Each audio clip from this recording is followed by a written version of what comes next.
सोच के मैं दूर हूँ, मैं तो तेरे पास हूँ।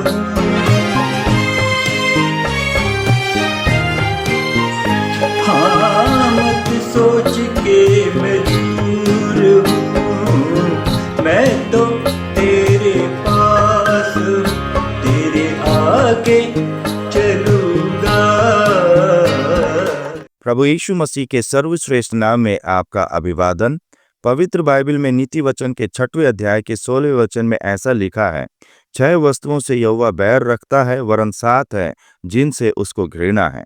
दुनिया के सबसे ज्ञानी राजा दाऊद के पुत्र सुलेमान ने नीति वचन के इस भाग में परमेश्वर को नापसंद या उसे घृणा आने वाली कुछ खास बातों की मानो सूची ही दी है। घमंड से चढ़ी हुई आंखें, झूठ बोलने वाली जीभ और निर्दोष का लहू बहाने वाला हाथ, अनर्थ कल्पना गढ़ने वाला मन, बुराई करने को वेग दौड़ने वाला पांव, झूठ बोलने वाला साक्षी और भाइयों के बीच में झगड़ा उत्पन्न करने वाला मनुष्य, ये वे बातें हैं। अगर हम जरा ध्यान से पढ़ें तो सुलेमान ने यहाँ मनुष्य के विभिन्न अंगों से संबंधित बातों का उल्लेख किया है। वह हमारी आंखें, जीभ, हाथ, पैर और हृदय के बारे में बात कर रहा है। परमेश्वर की इच्छा के अनुसार हम इस संबंध में अगले कुछ भागों में विचार करेंगे ही। दरअसल परमेश्वर ने उसकी महिमा के लिए मनुष्य को ये अंग दिए हैं, लेकिन मनुष्य इन्हीं अंगों से दुष्टता यानी पाप करने की हिम्मत करता है।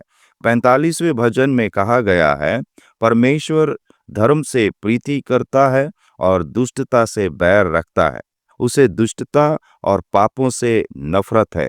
इसलिए मनुष्य ने अपनी आंखों, जीभ, हाथों, पैरों और हृदय से जो दुष्टता अर्थात पाप किया है, वह परमेश्वर और उसके बीच में दीवार बनकर खड़ी हो जाती है। इससे परमेश्वर और मानव के बीच में दूरी पैदा हो जाती है और मनुष्य परमेश्वर की संगति और आशीर्वादों से वंचित रह जाता है। इसी दीवार को गिराने के लिए परमेश्वर ने अपने परम प्रिय पुत्र प्रभु यीशु मसीह को पृथ्वी पर भेजा।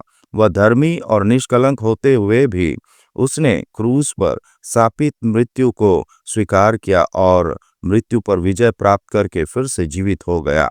जो अपने पापों को कबूल करके प्रभु यीशु मसीह के मृत्यु और पुनरुत्थान पर विश्वास करता है, उसे पापों की क्षमा प्राप्त होती है।